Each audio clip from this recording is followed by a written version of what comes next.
اور اپنے پروردگار کی کتاب کو جو تمہارے پاس بھیجی جاتی ہے پڑھتے رہا کرو، اس کی باتوں کو کوئی بدلنے والا نہیں، اور اس کے سوا تم کہیں پناہ بھی نہیں پاؤ گے۔ اور جو لوگ صبح و شام اپنے پروردگار کو پکارتے اور اس کی خوشنودی کے طالب ہیں، ان کے ساتھ صبر کرتے رہو، اور تمہاری نگاہیں ان میں سے گزر کر اور طرف نہ دوڑیں کہ تم دنیاوی زندگی کی رونقوں کے خواستگار ہو جاؤ۔ اور جس شخص کے دل کو ہم نے اپنی یاد سے غافل کر دیا ہے اور وہ اپنی خواہش کی پیروی کرتا ہے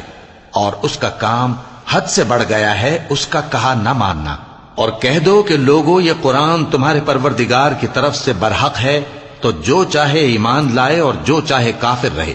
ہم نے ظالموں کے لیے دوزخ کی آگ تیار کر رکھی ہے جس کی قناتیں ان کو گھیر رہی ہوں گی، اور اگر فریاد کریں گے تو ایسے کھولتے ہوئے پانی سے ان کی داد رسی کی جائے گی جو پگھلے ہوئے تانبے کی طرح گرم ہوگا اور جو ان کے چہروں کو بھون ڈالے گا۔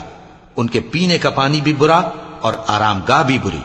اور جو ایمان لائے اور کام بھی نیک کرتے رہے تو ہم نیک کام کرنے والوں کا اجر ضائع نہیں کرتے۔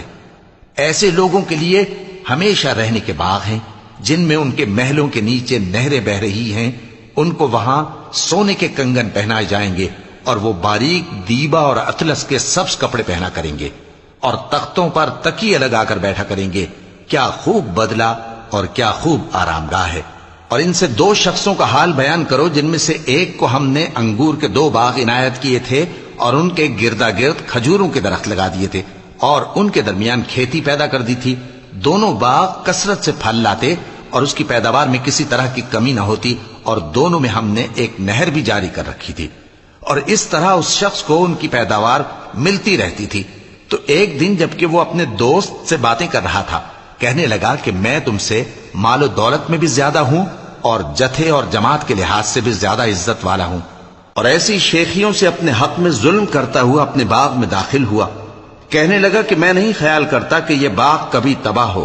اور نہ خیال کرتا ہوں کہ قیامت برپا ہو، اور اگر میں اپنے پروردگار کی طرف لوٹایا بھی جاؤں تو وہاں ضرور اس سے اچھی جگہ پاؤں گا۔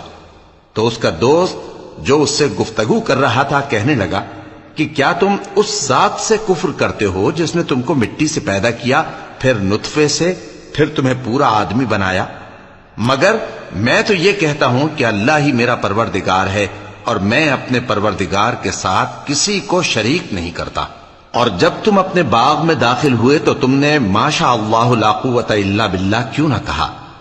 اگر تم مجھے مال و اولاد میں اپنے سے کمتر دیکھتے ہو تو عجب نہیں کہ میرا پروردگار مجھے تمہارے باغ سے بہتر عطا فرمائے، اور تمہارے اس باغ پر آسمان سے آفت بھیج دے تو وہ صاف میدان ہو جائے، یا اس باغ کی نہر کا پانی گہرائی میں اتر جائے تو پھر تم اسے تلاش نہ کر سکو، اور اس کے میووں کو عذاب نے آ گھیرا اور وہ اپنی چھتریوں پر گر کر رہ گیا، تو جو مال اس نے اس پر خرچ کیا تھا اس پر حسرت سے ہاتھ ملنے لگا اور کہنے لگا کہ کاش میں اپنے پروردگار کے ساتھ کسی کو شریک نہ بناتا۔ اس وقت اللہ کے سوا کوئی جماعت اس کی مددگار نہ ہوئی اور نہ وہ بدلہ لے سکا۔ یہاں سے ثابت ہوا کہ حکومت سب اللہ کی ہے، جو معبود برحق ہے وہی بہترین ثواب عطا کرنے والا اور بہترین انجام لانے والا ہے۔ اور ان سے دنیا کی زندگی کی مثال بھی بیان کر دو کہ وہ ایسی ہے جیسے پانی جسے ہم نے آسمان سے برسایا تو اس کے ساتھ زمین کی پیداوار مل کر نکلی، پھر وہ